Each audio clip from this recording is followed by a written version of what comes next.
اعمال کی اصلاح کرم سے کر دے، اعمال کی اصلاح کرم سے کر دے۔ الحمدللہ رب العالمین والصلاة والسلام علی سید المرسلین، اما بعد فاعوذ باللہ من الشیطان الرجیم، بسم اللہ الرحمن الرحیم۔ الصلاة والسلام علیک یا رسول اللہ وعلی آلک واصحابک یا حبیب اللہ۔ درود پاک پڑھنے کے بے شمار فضائل و برکات ہیں، بہت ساری احادیث فضائل درود میں ملتی ہیں۔ ایک بہت ہی خوبصورت واقعہ نبی پاک صلی اللہ تعالیٰ علیہ وسلم کے مبارک دور میں پیش آیا۔ ماجرا کچھ یوں تھا کہ پیارے آقا علیہ الصلوۃ والسلام اپنے صحابہ کرام علیہم رضوان کے ساتھ کسی غزوے میں شرکت کے لیے جا رہے تھے۔ دوران سفر جو ہے یہ اعلان ہوا کہ قافلے والے رک جائیں اور اپنی ضروریات زندگی سے فارغ ہو جائیں، کھانے پینے کا وقفہ ہو گیا۔ صحابہ کرام علیہ رضوان نے اپنے توشہ دان، اپنے ٹفن باکس کھولے اور ماجرا یہ تھا کہ صحابہ کرام کے پاس روٹی تو تھی مگر اس روٹی کے ساتھ سالن نہیں تھا۔ اب ذرا غور کریں یہ کون ہیں؟ ابھی تھوڑی دیر پہلے نعرہ لگ رہا تھا کہ ہر صحابی نبی جنتی جنتی۔ جنتی کیوں ہیں؟ نبی پاک کے ساتھی ہیں، پیارے آقا کے وفادار ساتھی ہیں۔ نبی پاک کو ایمان کی حالت میں دیکھا۔ What is the definition of صحابی؟ صحابی کی ڈیفینیشن کیا ہے کہ جس نے میرے آقا علیہ الصلوۃ والسلام کی ایمان کی حالت میں صحبت پائی اور اس کا انتقال بھی ایمان کی حالت میں ہوا، وہ ہے صحابی۔ اور تمام صحابہ جنتی۔ یہ صحابہ تھے مگر کھانے پینے کو صرف روٹی ہے، اور یہ جان دینے جا رہے تھے۔ ہالیڈے ٹرپ نہیں تھا، غزوے پہ جا رہے تھے، لیکن صرف روٹی تھی، صبر تھا، شکر تھا، اللہ کی رضا پر راضی تھے۔ پھر کیا ہوا؟ ایک شہد کی مکھی جو ہے وہ نبی پاک علیہ الصلوۃ والسلام کے مبارک کانوں کے پاس بنبنانے لگی۔ اس کی ایک الگ مخصوص آواز ہوتی ہے۔ سبحان اللہ۔ صحابہ کا عقیدہ دیکھیں، صحابہ یہ جانتے تھے کہ میرے آقا سب کی بولیاں جانتے ہیں۔ ہاں، نبی پاک کے جہاں بہت سارے کمالات ہیں نا، وہاں میرے آقا کا جو لسننگ پاور تھا، انسانوں کی بولیاں، اچھا انسانوں کی بھی کتنی ساری بولیاں ہیں، ہر بندہ ساری دنیا کی زبان تو نہیں جانتا نا، مگر نبی پاک حیات طیبہ میں بھی دنیا کے تمام لوگوں کی زبانوں کو جانتے تھے۔ کئی بار ایسا ہوا کہ پیارے آقا علیہ السلام کی بارگاہ میں کسی دوسرے ملک سے وفد آتا تھا، وہ اپنی زبان میں بات کرتا تھا، صحابہ کو سمجھ نہ آتی تھی، نبی پاک ان سے انہی کی زبان میں گفتگو فرماتے تھے۔ آج بھی تو ایسا ہی ہے نا، سنہری جالیوں پر، روضہ رسول پر جب ہم جاتے ہیں تو ساتھ کوئی ٹرانسلیٹر تھوڑی دے کے جاتے ہیں۔ میمن جاتا ہے میمنی میں عرض کرتا ہے، پنجابی جاتا ہے پنجابی میں عرض کرتا ہے، انگریز جاتا ہے انگریزی میں عرض کرتا ہے، انڈونیشیا والا انڈونیشی زبان میں عرض کرتا ہے۔ وہ سمجھتے ہیں بولیاں سب کی، وہی بھرتے ہیں جھولیاں سب کی۔ آؤ دربار مصطفیٰ کو چلیں، کھوٹے سکے جہاں پہ جہاں پہ جہاں پہ۔ تو آقا نہ صرف انسانوں کی بلکہ جانوروں کی، درختوں کی، پتھروں کی، جناب فرشتوں کی، جنات کی، اور جانوروں کی، ہرنی کی، شتر مرغ کی، اب مکھی بنبنا رہی ہے۔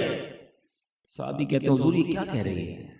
مکھی تو ہمارے کان کے پاس ہی بہت بار بنبنا کے نکل جاتی ہے، ہمیں کیا پتا کیا ہو رہا ہے، مگر صحابی جانتے تھے۔ تو نبی پاک نے یہ نہیں فرمایا کہ کچھ نہیں کہہ رہی، فرمایا جو خلاصہ ہے کہ مجھے عرض کر رہی ہے کہ یا رسول اللہ صلی اللہ علیہ وسلم، ہم مکھیوں میں یہ بے چینی پائی جا رہی ہے کہ آپ کے صحابہ ہمارے علاقے کے قریب آئے ہیں مگر ان کے پاس روٹی ہے، سالن نہیں ہے۔ حضور ہم نے قریب ہی ایک شہد کا چھتا پورا بنایا ہوا ہے، ہم مکھیاں اسے اٹھا کر تو نہیں لا سکتی، آپ ایسا کریں کسی صحابی رسول کو ہمارے ساتھ بھیجیں، وہ آ جائیں اور وہ شہد لے کر آ جائیں تاکہ آپ کے صحابہ روٹی کے ساتھ شہد کھائیں۔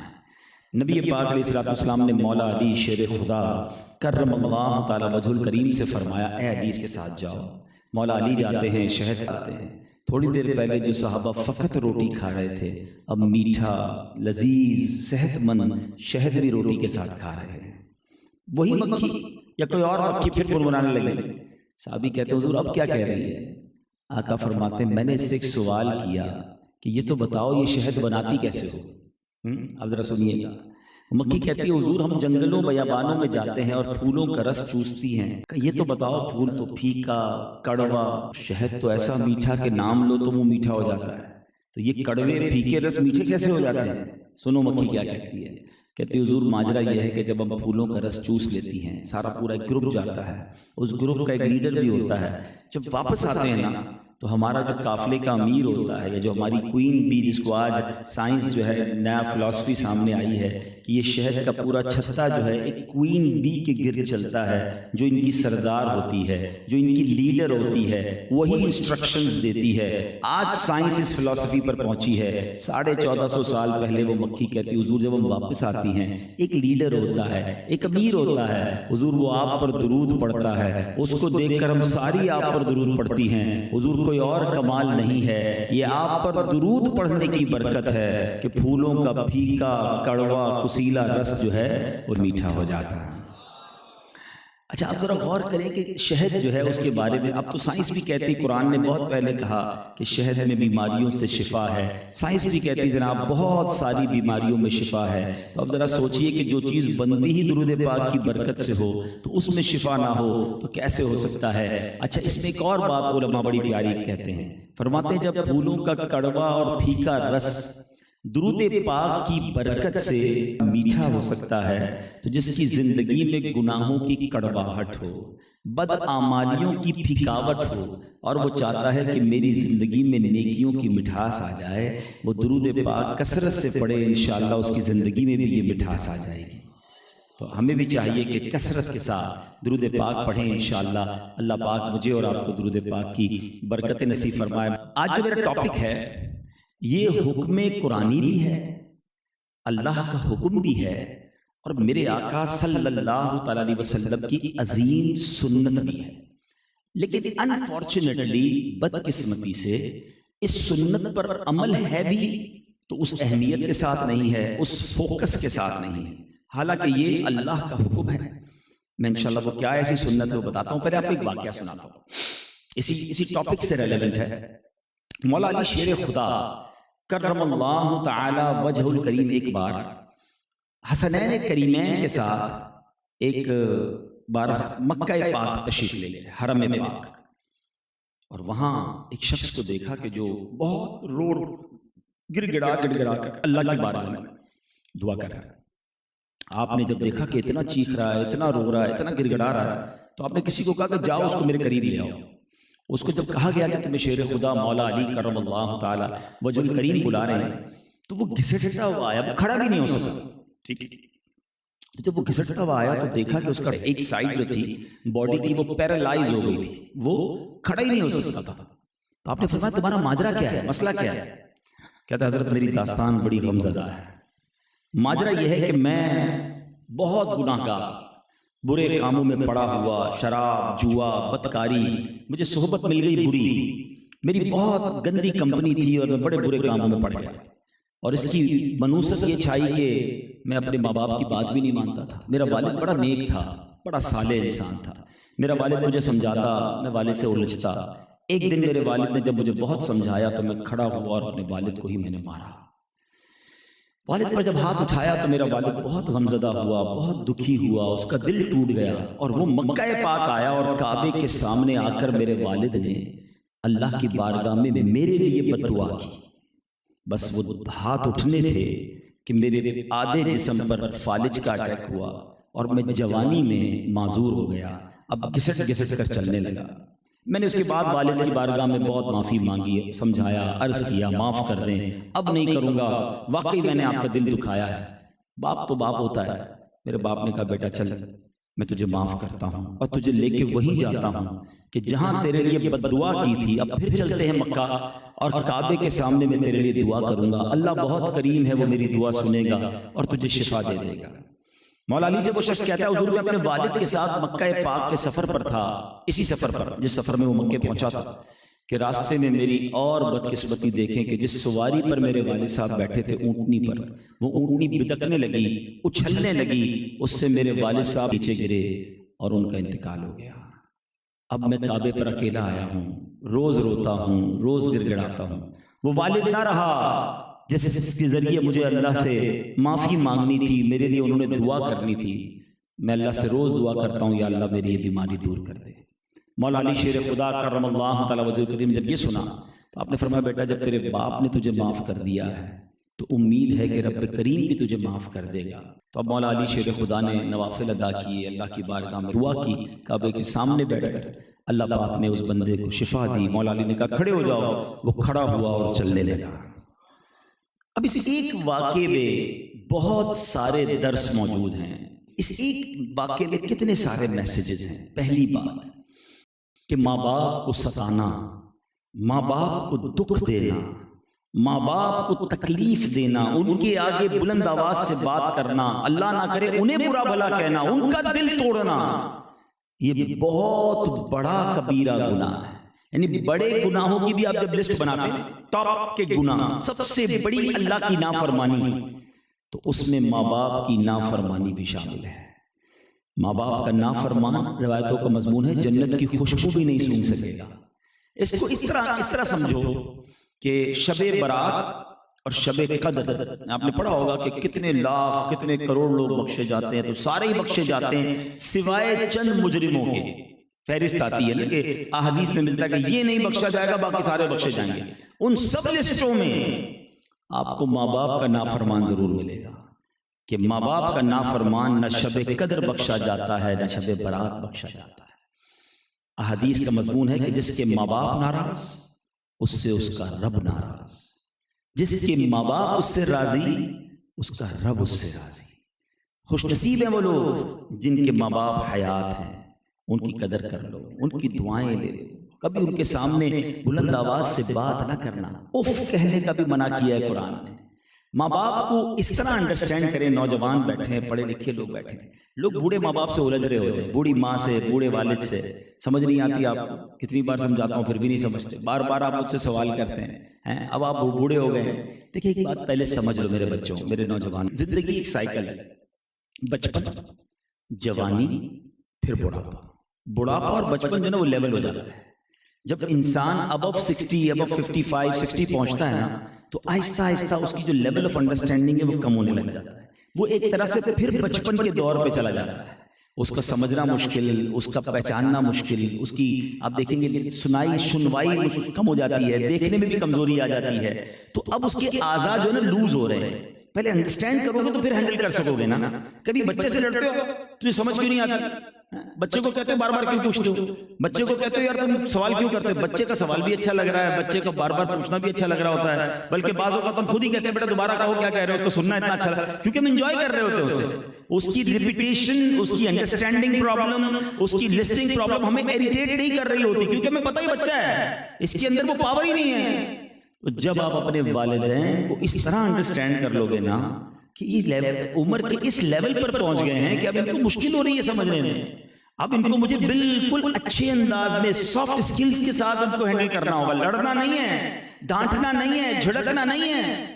لوگ اپنے ماں باپ کو تکلیف دے رہے ہیں، ایسا حال ہے ہمارے پاس تو شکایات ہے نا کہ ماں باپ اس خوف سے بچے سے بات نہیں کرتے کہ زیادہ بات کروں گا تو بچہ لڑے گا، ڈانٹے گا، بیٹا ڈانٹے گا باپ کو، بیٹی لڑے گی ماں سے، تف ہے اس اولاد پر جس سے بات کرنے میں باپ اور ماں ڈر رہے ہیں، اور یہ ہمارے معاشرے کا حال ہے۔ حالانکہ علماء کرام نے کتابوں میں ماں باپ کے جو آداب لکھے ہیں نا اس میں ادب لکھا ہے کہ باپ کا بیٹے پہ حق یہ ہے کہ بیٹا باپ کے سامنے ایسے رہے جیسے غلام آقا کے سامنے رہتا ہے۔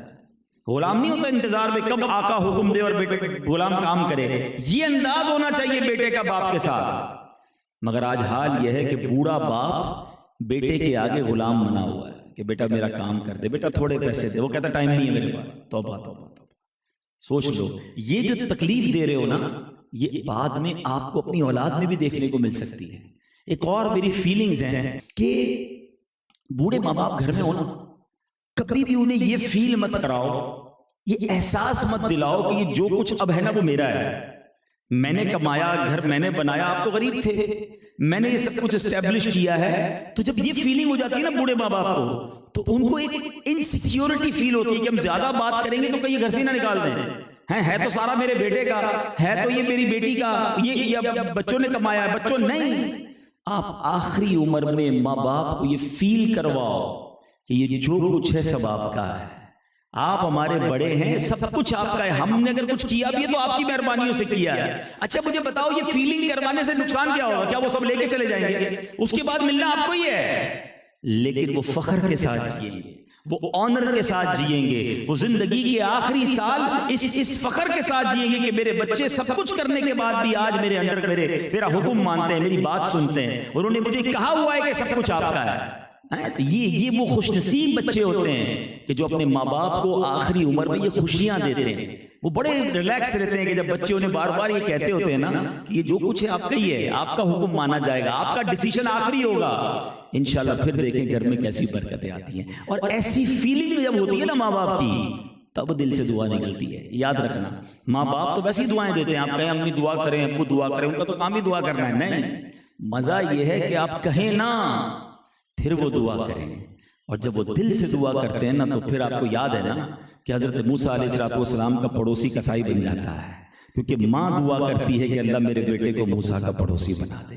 تو جس دن آپ کو اس طرح کی دعائیں ملنا شروع ہو گئی، پھر طوفان بھی آ جائیں گے تو وہ ٹل جائیں گے، ترقی کی راہ میں کوئی رکاوٹ نہیں آئے گی. تو ہمیشہ اپنے ماں باپ کو راضی رکھیں. اس واقعے سے ایک اور سبق کیا ملا؟ ماں باپ کے لیے بھی سبق ہے، کبھی بھی اپنی اولاد کے لیے بد دعا نہ کریں. ٹھیک ہے، بعض اوقات مین نہیں ہوتا، مقصد یہ نہیں ہوتا، بس زبان سے دے رہے ہوتے ہیں. یہ ہماری ماؤں بہنوں کی بڑی عادت ہوتی ہے، تجھے کیڑے پڑے ہیں، تو برباد ہو، تھوڑی سی تکلیف دی تو زبان سے بد دعا دے دیں. ایسا نہ کیا کرو، کوئی پتہ نہیں کون سا قبولیت کا وقت ہو، آپ نے بد دعا دی اور وہ بد دعا آپ کی اولاد کو لگ گئی، پھر آپ نہیں پریشان ہونا ہے، آپ نہیں رونا ہے کہ میری اولاد برباد ہو گئی، شادی ہوئی تو طلاق ہو گئی، بچے ہو نہیں رہے، بہت ساری پرابلمز ہوتی ہیں اور پتہ نہیں کس موقع پر کیا آپ کی زبان سے نکل گیا. تکلیف دے بچے، کوئی بات نہیں، بچے ہیں آپ کے. اور تیسری بات جو اس واقعے سے سیکھنے کو ملی، جو میرے آج کے بیان کا ٹاپک ہے، کہ دعا یہ کمال کی عبادت ہے، بلکہ احادیث میں اس کو عبادت کا بھی مغز کہا گیا. الدعاء مخ العبادہ، دعا عبادت کا مغز ہے. مگر آج دعا مانگنے والا کون ہے؟ نہ دعا کے آداب پتا، نہ دعا کی اہمیت پتا. دعا وہ کمال کی عبادت ہے. سبحان اللہ، اللہ قرآن میں فرماتا ہے ادعونی استجب لکم، تم مجھ سے دعا مانگو. رب کی رحمت کا کمال دیکھو، دنیا میں مانگنے والا کسی کو اچھا نہیں لگتا. ہم سے کوئی مانگے، ہم کہتے ہیں بھائی چلو ضرورتیں لے لو، تھوڑے عرصے بعد دوبارہ آ جائے، بندہ کہتا ہے ابھی تو لے گئے تھے یار، پھر آگے ختم ہو گئے. تیسری بار مانگے تو بندہ اس کا فون نمبر ہی بلاک کر دیتا ہے، کہتا ہے یہ مانگنے والا ہو گیا. یہ ہے دنیا والے، مانگنے والا کسی کو اچھا نہیں لگتا. میرے رب کی شان دیکھو کہ جو جتنا مانگتا ہے اللہ کو اتنا پسند آتا ہے، جتنا زیادہ دعا مانگتا ہے اللہ کو اتنا پسند آتا ہے، کیونکہ وہ کریم ہے نا. تو کریم ہی جو ٹھہرا تو کرم کے کیا ٹھکانے، تو نوازنے پہ آئے تو نواز دے. اچھا پھر سنو، جو نہیں مانگتا نا اللہ اس سے ناراض ہوتا ہے. اس کی شان کریمی دیکھو، جو نہیں مانگتا. اب یہاں پرابلم یہ ہے کہ مشکلیں سب کے ساتھ ہیں، پریشانیاں سب کے ساتھ ہیں، سب کو بتاتے ہیں، سب سے مانگ رہے ہوتے ہیں، سب کے پاس جا رہے ہوتے ہیں، رب کے پاس نہیں جاتے. بلکہ مجھے بتاؤ نا، مشکلیں حل کرنے والا ہے کون؟ بتاؤ، اللہ ہے نا. بیماری دور کرنے والا کون ہے؟ روزی پہ برکت ڈالنے والا کون ہے؟ اولاد نہیں تو اولاد دینے والا کون ہے؟ اولاد نافرمان ہے تو فرما بردار بنانے والا کون ہے؟ سب اللہ کے دستے قدرت میں ہے، مگر اللہ سے مانگتے ہی نہیں، اللہ کی طرف لو لگاتے نہیں. اچھا بڑا عجیب فنامنا ہے، اللہ سے مانگتے بھی ہیں تو وہ جس کو کہتے ہیں نا وہ یقین ہی نہیں ہوتا، پتہ نہیں ہوگی نہیں ہوگی، قبول چلو مانگ لیتے ہیں. یہ بھی پرابلم ہے. دعا قبول نہ ہونے کے اسباب میں یہ لکھا علماء کرام کہ جس کو یہ تذبذب ہے، ہیزیٹیشن ہے کہ پتہ نہیں دعا قبول ہوگی کہ نہیں، فرمایا اس کی قبول نہیں ہونی. یقین دل کے ساتھ جب بندہ مانگتا ہے کہ جب رب کی بارگاہ میں مانگ رہا ہوں تو اس نے عطا ہی فرمانا ہے. پھر دیکھو کیسے غیب کے خزانوں سے عطا ہوتا ہے. اور دعا کرتے وقت یہ نہ سوچو ضائع ہو گئی، قبول نہ ہوئی. حدیث پاک کا مضمون ہے کہ دعا 3 باتوں سے خالی نہیں ہوتی. ٹھیک ہے، یہ غور سے سن لو. یا تو جو مانگا وہ مل جاتا ہے، میں نے مانگا اور اللہ نے دے دیا، فائدہ ہو گیا دنیا میں، اولاد مانگی اولاد مل گئی، روزی میں برکت مانگی روزی میں برکت مل گئی، یا فرمایا کہ اس کا کوئی گناہ معاف کر دیا جاتا ہے، ٹھیک ہے، یا پھر فرمایا کہ اس کے لیے آخرت کا اجر رکھ دیا جاتا ہے۔ جب بندہ قیامت کے دن نیکیاں دیکھے گا، حدیث کے الفاظ ہیں، بندہ یہ تمنا کرے گا کہ کاش میری دنیا میں کوئی دعا ہی قبول نہ ہوتی، اتنا ثواب۔ تو اس کا مطلب کیا ہوا کہ جتنی بار ہاتھ اٹھاؤں گا اس کا اجر ہی اجر ہے، فائدہ ہی فائدہ ہے، لاس تو ہے ہی نہیں نا۔ اچھا پھر نبی پاک علیہ الصلوۃ والسلام کتنی دعائیں مانگتے تھے؟ نبی پاک کی سنت پر عمل کرنے کا جذبہ ہونا چاہیے نا۔ نبی پاک قدم قدم پر میں مبالغہ کروں نا تو قدم قدم پر دعا مانگتے ہیں۔ اچھا ماشاءاللہ جو مدنی قافلوں میں جاتے ہیں یا مدرسے وغیرہ جاتے ہیں ان کو پتہ ہے پیارے آقا کی دعائیں کتنی ہیں، سونے سے پہلے کی دعا، جاگنے کے بعد کی دعا، کھانا کھانے سے پہلے کی دعا، کھانا کھانے کے بعد کی دعا، پانی پینے کی دعا، دودھ پینے کی دعا، آئینہ دیکھنے کی دعا، سواری کی دعا، یعنی کون سا عمل ہے جس کی پہلے کی دعا نہیں ہے؟ لباس پہننے کی دعا، استنجا، ایون کہ بیت الخلاء سے جانے سے پہلے کی دعا، فراغت کے بعد کی دعا۔ اس کا مطلب کیا ہے کہ نبی پاک تو ہر عمل سے پہلے مدد مانگتے ہیں۔ ہم تو نماز میں پہنچ جائیں اور اس میں بھی ٹائم ملا تو ٹھیک، ورنہ اس میں بھی دعا نہیں مانگنی۔ اللہ سے تو بات کرنے کا معاذ اللہ جملہ بڑا سخت ہے، تمہیں رب سے بات کرنے کا ٹائم نہیں ہے۔ یہ دعا کس سے گفتگو ہے، کس سے مانگ رہے ہو؟